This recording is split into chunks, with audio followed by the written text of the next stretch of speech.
এমনি জল আর তার ভিতরে হচ্ছে বৃষ্টি হচ্ছে। বৃষ্টি হয়ে অবস্থা আরো খারাপ, যে এই সবসময় এখন বৃষ্টি থাকছে আর তোমরা তো জানোই যে দেশের অবস্থা কি, এর জন্য। আর দেখো এই হচ্ছে আমাদের করমচা গাছ। কারা কারা এই যে করমচাগুলো চেনো এবং খেয়েছো কমেন্ট করে কিন্তু জানিও।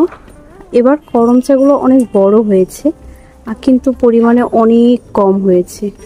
এই যে এরকম কিন্তু বড়ইও হয়, বাট এটা হচ্ছে কিন্তু করমচা। এটা প্রচণ্ড পরিমাণে টক থাকে, যেটা খেতে আমার কাছে বেশ ভালো লাগে। মানে আমি খাই একদম যখন একদম খেতে ইচ্ছে করে তখন।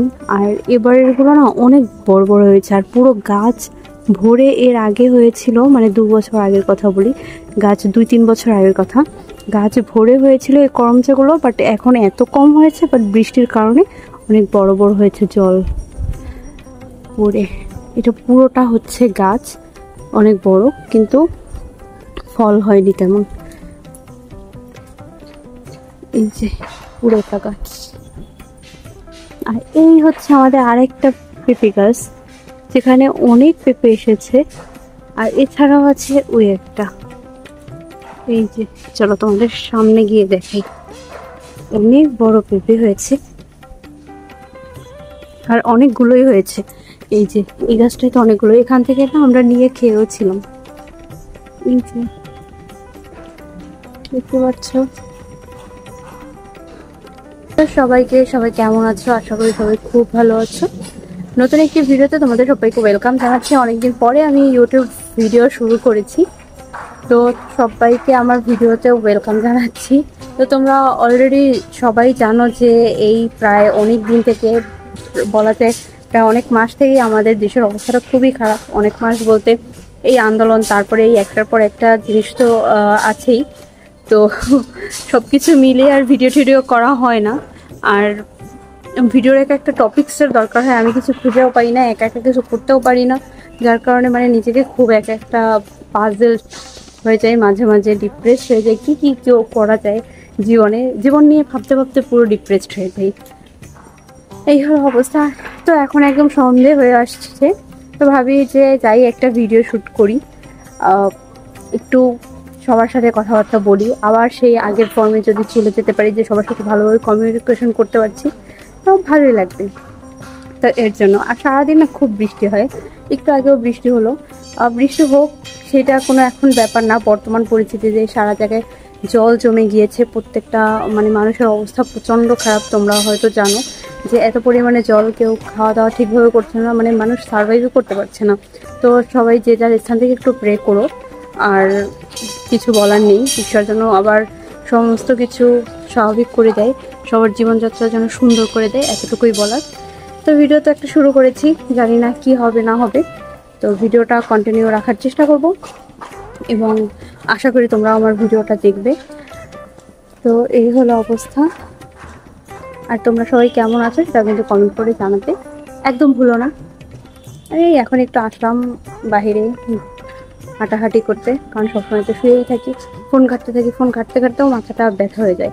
তো ভাবি যাই আমার একটু মনের ভিতরে যা কথাবার্তা থাকে তোমাদের সাথে এখন থেকে শেয়ার করবো ভাবছি, কারণ ফেসবুকে আর যেতে ইচ্ছে করে না। ও সোশ্যাল মিডিয়াটা একটা এখন অসুস্থ পরিবেশ হয়ে গিয়েছে। তো সবার সাথে থাকার থেকে নিজে একা একা থাকা অনেক বেটার, ফার বেটার। সময় সবারই আসে, তখন সবাই কথা বলতে থাকে। তো খারাপ সময় থেকে ভালো সময় অবশ্যই আসবে। আর যদি না আসো, মানে ভালো সময়গুলো তো সবার জন্য আসে না, তখন কিছু মানুষের আবার খারাপ সময় হয়ে যায়। তো এরকমই উত্থান আর পতনের মধ্যেই থাকে, কিন্তু সব কিছুর না একটা লিমিটেড জিনিস আছে। তুমি মানুষ হিসেবে যদি ভুলে যাও যে আমি কি করছি না করছি, তাহলে তোমাকে মানুষ বলে গণ্য করাই উচিত না। সেটা যেই হোক না এবং যে ধর্মেরই হোক না কেন, আমি তাকে কীভাবে কথা বলছি এবং কাকে কতটা আঘাত দিয়ে কথা বলছি, এটা অবশ্যই ভাবা উচিত। প্রত্যেকটা মানুষের উচিত যে কথা বলার আগে কাকে কী নিয়ে কথা বলছি এবং কতটা আঘাত দিয়ে কথা বলছি, এবং আমার জন্য যেন তার কোনো ক্ষতি না হয়। এই তিনটা জিনিস যেন সবসময় যদি মাথায় রাখা যায়, তাহলে আমি মনে করি পৃথিবীটা সুন্দর এবং পৃথিবীর মানুষগুলো বা আমরা যে একটা পরিবেশে থাকবো, সেই জায়গাটা, সেই স্থানটা আরও সুন্দর হয়ে উঠবে। কিন্তু আজকাল তার সেই জিনিসটা নেই, হিংসা মারামারি, যে যাকে পারছে ছোট করছে, নিজের বন্ধুকেই মানে যা ইচ্ছে তাই বলে দিচ্ছে, সাম রিজনস, এগুলো আসলে সবসময় থাকে না, কিন্তু যারা পাশে থাকে তাদের অপমান করাটা খুবই খারাপ। তো যাই হোক, আর যাই করো না কেন, লাইফে নিজের ক্লোজ ফ্রেন্ড বা এমন অপরিচিত ব্যক্তি বা পরিচিত ব্যক্তি কাউকে আঘাত দিয়ে কথা বলাটা উচিত না আমার মনে হয়। ও একটা খারাপ জিনিস করতে পারে, তার জন্য তুমিও যে খারাপ জিনিসটা করবে এটা কিন্তু একদমই না, তাই না? সবকিছুই দেখছি, সবকিছুই বুঝছি, কিন্তু এই জিনিসগুলো দেখা এবং বোঝায় মনে হচ্ছে যে আমি অনেকটা ধৈর্যশীল হয়ে যাচ্ছি, অনেকটাই ধৈর্যশীল। মানে তুমি একটা মানুষকে তুমি একটা কিছু বলছো, কিন্তু তার ভিতরে একটা সুন্দর উপস্থাপনা আছে, তোমার যদি সেই সুন্দর উপস্থাপনাটাই না থাকে তাহলে তুমি তাহলে মানুষ তোমার সেই কথাগুলোকে কেন মানবে এবং সেই কথাগুলোকে কেনই বা শুনবে, তাই না? যে কোনো কিছু বলার আগে একটু বুদ্ধি বিবেচনা থাকাটা দরকার। আর আমার আমার জন্য আরো 10টা মানুষের জন্য, আমার একটা কথার জন্য যেন আশেপাশের মানুষের মানুষদের আর কি কোনো ক্ষতি না হয়, এরকম ভাবে কথা বলা দরকার। তো যাই হোক, তোমরা ভিডিওটা কন্টিনিউ দেখতে থাকো, আর আশা করি তোমাদের ভিডিওটা ভালো লাগবে। তো ভিডিওটা দেখো। দেখো, আমাদের এখানে বৃষ্টি হওয়ায় আশেপাশটা খুব কাদা হয়ে গেছে, এইখানটায় জল পড়েছে অনেক, মানে জল জমে যাওয়ার জন্য তুতলে যাচ্ছে। আমি না একটা জিনিস দেখছি, অতিরিক্ত কথা বললেও তুতলে যাই, আর যদি খুব কম কথা বলি তাতেও তুতলে আছে। তো তোমাদের একটা জিনিস দেখাই আজকে, আমাদের ঘরের এই সাইডটা, আমি জানি না ভালোভাবে দেখা যাবে কিনা, আমাদের এই ঘরের এই সাইডটা না, আগে আমরা এই সাইডে থাকতাম, এইখানটাতে থাকতাম, একটা বড় ঘর, এইখানটাতে থাকতাম, এইখানটা ছিল আমাদের এই যে কল ঘরটা দেখা যায়, এটা সম্পূর্ণ আটকানো ছিল, আর এই সাইডটাতে ছিল আমাদের রান্নাঘর। তো একদম দেখো ভেঙে চুরে কি হয়ে গেছে, তোমরা দেখতে পাচ্ছ না? আর ওই যে কিভাবে, ও ও ওই যে দেখতে পাচ্ছ, আরে ক্যামেরার মধ্যে কেমনে দেখায় আমি জানি না। তো ওই সাইডটা যে তোমরা দেখতে পাচ্ছ একদম টিন টিন নেই, ওইটা কিন্তু রেমাল ঝড়ে একদম উঠিয়ে নিয়ে গেছে, যেটা যার কারণে আমাদের ঘরের মাঝখানে মাঝখানে কিন্তু একদম জলটা পড়ে, ওই রকমের ভাবেই একদম জল ঠল পড়ে। তো বাহিরে যেরকমের বৃষ্টিগুলো পড়লে দেখা যায় না, আমরা অনেক সময় খাটে বসে এরকম দেখতে পাই যে এরকমের বৃষ্টি পড়ছে। তো ওই সাইডটা দিয়ে যেহেতু ঘরের ভিতরে আমাদের হচ্ছে মাটির ঘর, তো কাদা একদম হয়ে যায়, দেন জলগুলো জমে, বাবা বড় জল পাস করার জন্য আবার ঘরের ভেতর থেকে একটু ড্রেনের মতো কেটে দেয়, মানে নালা কেটে দেয় যাতে জলটা সরে যায়। আসলে যায় না, তো মানে আমাদের এই ঘর তোলার একটা ব্যাপার আছে, কিন্তু এখন এই মুহূর্তে কিছুই হচ্ছে না। তো তোমরা বুঝতেই পারো দেশের যে একটা অবস্থা, এই মুহূর্তে আর কোনো ঘর তোলার কিছু হয় না, তো ভাঙাচোরা ওই ঘরেই থাকতে হচ্ছে, কিচ্ছু করার নেই। যার কারণে এই যে বর্ণাঢ্য যে মানুষদের কি অবস্থা হতে পারে না হচ্ছে, সেটা না, সেই ধারণাটা খুব ভালোভাবে আছে, অন্তত বা আমার খুব ভালোভাবে আছে যে জলের ভিতরে মানুষ কিভাবে সার্ভাইভ করে।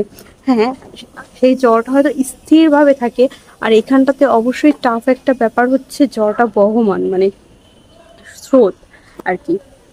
তো এর ভিতরে থাকা খুবই কষ্টকর, এর ভিতরে সার্ভাইভ করা কষ্টে। আমি মানে সেদিন রাতে ঘুমাতে পারিনি, শুধু বাচ্চা, বৃদ্ধ এবং অসুস্থ মানুষদের কথা ভাবছি, এবং সুস্থ মানুষরাও হচ্ছে যারা মনে করছে যে না জল অতটা উঠবে না, নিমিষেই সবকিছু তলিয়ে গেল, দোতলা পর্যন্ত জল উঠে গেল, সেই সব মানুষদের কথা ভেবে বিশ্বাস করো আমি ঘুমাতে পারিনি সেদিন রাতে ঠিকঠাক মতো। সকালবেলাতেও তেমন না, প্রায় সকাল 9টার দিকে একটু না 7:30টার পরে একটু ঘুমিয়েছি, 9টার দিকে উঠে আবার তো টিউশন যেতে হয়েছিল। বলছি যে তোমরা ভিডিওটা দেখতে থাকো, বাট এর মাঝেই আমার ভিডিওর অনেক কথা তোমাদের এখানে বলে দিলাম। আশা করি তোমাদের ভালো লাগবে। ভিডিওটা একটু লং হবে, বাট ছোট্ট লং, বাট কথার জন্য অনেক বড় হয়ে যাবে। আমি এই ভিডিও একটুও কাটবো না, স্কিপ করবো না। তো এই হলো অবস্থা, যেহেতু অনেকদিন পরে ভিডিও করছি একটু কন্টিনিউয়াস থাকার চেষ্টা করি। আজকে রাতের মধ্যে আমি চেষ্টা করব যে এইটা হচ্ছে আপলোড না, এডিট করার, তারপরে হচ্ছে আমি এটা আগামীকাল সকালবেলাতেই পোস্ট করে দেব। তো যাই একটু ঘর দিয়ে ঘুরে আসি, মানে একটু ঘর ঠরে যাই, মাথাটা প্রচন্ড ব্যথা করছে, একটু চা খাবো, আর হচ্ছে মাথা ব্যথা মলম দিতে হবে। সন্ধ্যাবেলাতে হচ্ছে আমরা পিসির জন্মদিন সেলিব্রেট করেছিলাম। তো আমরা পিস কেক নিয়ে এসেছি। পিস কেক বলতে এই কেকটাকে সম্পূর্ণ কেটে এনে আর কি ঘরে বসে পিস করা হয়েছে, কারণ পেস্ট্রি কেক আনতে বারণ করেছিল, যার কারণে পেস্ট্রি কেক আনা হয়নি। তো কমলা ছিল, আর এটা কি ভুলে গেছি, জাম্বুরা, আর হচ্ছে পায়েস রান্না করেছে দিদি। আর দিদির পায়েস রান্না বলো, মায়ের পায়েস রান্না বলো, অমৃত লাগে, যেটা আমি এখন পর্যন্ত ট্রাই করিনি কখনো। আর হচ্ছে ফুল এক বাটি হচ্ছে চটপটি আনা হয়েছে সবার জন্য, উইথ বোম্বাই মরিচ ছিল। তো ঝালটা একদম কমই ছিল, বাট উপরে দিয়ে কয়েকটা বোম্বাই মরিচ ছড়ানো ছিল। আর এক্সট্রা সব কিছু দিয়ে দিয়েছে, টক হতে শুরু করে ফুচকা কয়েকটা এবং স্যালাডের মতো যেগুলো থাকে সেগুলো। তো আমি আবার এখান থেকে দুটো ফুচকা বের করে তারপরে হচ্ছে আমি একটু মানে ফুচকার মতো খেয়েছি। টকটা অসাধারণ ছিল, মানে আমি যেরকমভাবে খেতে চেয়েছিলাম পারফেক্টলি ছিল। তো দিদির কাছে বলছিলাম যে আমাকে একটু মরিচ দিয়ে হচ্ছে একটু চটপটি ফুচকার ভিতরে উঠে দাও, আমি একটু খাবো। তো আমার হচ্ছে সবথেকে বেশি যেটা ভালো লাগছে হচ্ছে এই ঝাল খাবার, তো এমনিতেই আমার পছন্দ। তো ওই ফুচকার মতো করে আমি খেয়েছি এটাই। আর আমি কিন্তু মিষ্টান্ন তারপর হচ্ছে এখানে কিছুই খাইনি, শুধু এই চটপটিটা একটু খেয়েছিলাম। তো এইটা ছিল বেস্ট, মানে আমি যে ফুচকাটা খেয়েছি। তো এরকমের করে একটা জন্মদিন সেলিব্রেট হলো এবং সন্ধ্যায় আর কি আমরা সবাই মোটামুটিভাবে একটা ভালোই এনজয় করলাম। তো ভিডিওতেও তোমাদের সাথে শেয়ার করে দিলাম। আর এরপরেই হচ্ছে শুরু হলো বৃষ্টি, মানে রাত প্রায় 12টা 12:30 থেকেই বৃষ্টি শুরু হয়েছে। এখন হচ্ছে মাঝরাতের কথা বলবো। তো এটা হচ্ছে রাত্র 3:30টার ভিডিও। তো অনেকক্ষণ বৃষ্টি হওয়ার পরে ঘরে একদম জল উঠে গেছে, আর আমার রুমেও জল উঠে গেছে। তো আমি তাড়াতাড়ি করে রুমের হচ্ছে নিচে যেগুলো ছিল সব উঠিয়ে রাখছি, আর হচ্ছে এই যে আমাদের মাঝের সামনে যে ঘরটা সেখানেও সব কিছু তুলে রাখা হয়েছে, কারণ আমরা জানি যে জল ওঠে প্রচণ্ড, যার কারণে আমরা হচ্ছে জলটা মানে যাতে যা কিছু আছে সেগুলো আর কি আগেভাগে উপরে উঠিয়ে রাখছি। তো রাতটা এভাবেই কাটলো, মানে খুব সারাদিনটা খুব ভালোভাবে কাটলেও বিকেলটা সন্ধ্যাটা ভালোভাবে কাটলেও রাতটা হচ্ছে খুবই জঘন্য কেটেছে, ঠিকঠাকভাবে ঘুমাতে পারিনি কিছু না। তো এই ছিল আজকের ভিডিও। আশা করি ভিডিওটা তোমাদের ভালো লাগবে। ভালো লাগলে একটা লাইক কমেন্ট করে জানিয়ে দিও, আর চ্যানেলটাকে সাবস্ক্রাইব না করলে সাবস্ক্রাইব করে দিও। আজকের মতো আমি এখানেই বিদায় নিচ্ছি, সবাই ভালো থেকো।